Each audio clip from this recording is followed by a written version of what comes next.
السلام علیکم ناظرین، آج ایک بار پھر ایک نئی ویڈیو سے آپ لوگ خدمت میں حاضر ہیں زم اسلامک اسٹوڈیو میں۔ آج ہمارا موضوع ہے منافقت کے بارے میں آپ لوگوں کو آگاہ کرنا کہ اسلام منافقت کے بارے میں کیا کہتے ہیں۔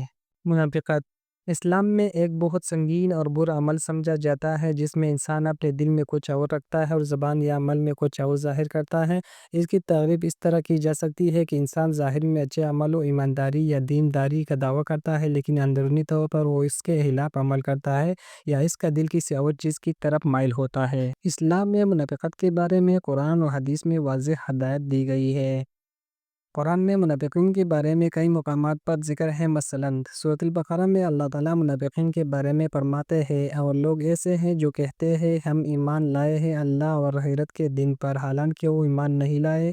وہ اللہ اور اس کے رسول کو دھوکہ دینے کی کوشش کرتے ہیں، حالانکہ وہ خود ہی دھوکے میں ہے۔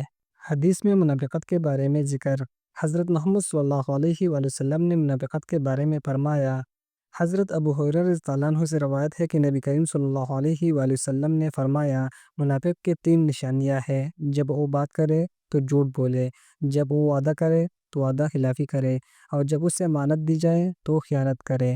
منافقت کے اثرات، اسلام میں منافقت کو بہت ناپسندیدہ اور خطرناک سمجھا گیا ہے کیونکہ یہ دین کی اصل روح کے خلاف ہے۔ منافقت انسان کے دل کو اللہ کی ہدایت سے دور کر دیتی ہے اور اسے ایک دوسری شخصیت میں مبتلا کر دیتی ہے جو اللہ کے راستے سے بھٹکنے کا سبب بنتی ہے۔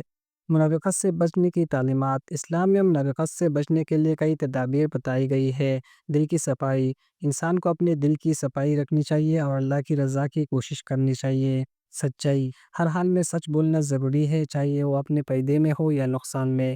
امانت داری، وعدے کی پابندی اور امانت داری کو اہمیت دینی چاہیے۔ دعوت و عمل، انسان کو اپنے عمل میں وہی چیز کرنی چاہیے جو وہ لوگوں سے کہنا چاہتا ہے۔